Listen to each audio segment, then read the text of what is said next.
ഉച്ചയ്ക്ക് ആ സെറ്റിൽ നിന്ന് ഭക്ഷണം കഴിക്കാതെ രാത്രി 11 മണി വരെ പൈതൃകം. കാരണം എന്താ?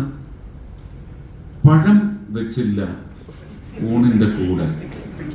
ഞാനല്ല കേട്ടോ. ഉടനെ നിങ്ങൾ ചിരിച്ചറങ്ങി എന്റെ നെഞ്ചത്തോട്ട് ചാർത്താതെ. ജയറാമാണെന്ന് പറഞ്ഞു. വേണമെങ്കിൽ പരസ്യ വിചാരണയ്ക്ക് ഞാൻ തയ്യാറാണ്. ജയറാമെന്ന് പറഞ്ഞു. മണിയമ്പിള്ള രാജു കൂട്ടും പിടിച്ചു. പടം തന്നില്ല. ഈ പ്രൊഡ്യൂസർ ഒരു പടം ചോദിച്ചപ്പോൾ പറയുക വീട്ടിൽ നിന്ന് കൊണ്ടുവന്നത് പ്രൊഡക്ഷൻ ബോയ് പറഞ്ഞു. ഞാൻ അപ്പ ചോറിട്ടിട്ട് ഞാൻ പറഞ്ഞു എന്നാ ഇനി പടം വന്നിട്ട് മതി. ഊണെന്ന് പറഞ്ഞ് എഴുന്നേറ്റതാ. എല്ലാവരും എൻ്റെ കൂടെ ഇറങ്ങി. അന്ന് സമരം പ്രഖ്യാപിച്ചു. ഞാൻ പറഞ്ഞു ഇനി ഈ സെറ്റിൽ നിന്ന് ഞാൻ ഭക്ഷണം കഴിക്കില്ല. കാരണം വൈകുന്നേരം വരെയും പഴം വന്നില്ല. അപ്പൊ ആ പ്രൊഡ്യൂസറുടെ നിഷേധം അതിനകത്തുണ്ടായിരുന്നു. എന്നാ അവന്മാരിനി കുറച്ചു ദിവസം ചോറുണ്ടല്ലോ, ലാഭം എനിക്കാണ് എന്ന് വിചാരിച്ച പ്രൊഡ്യൂസറുണ്ട്.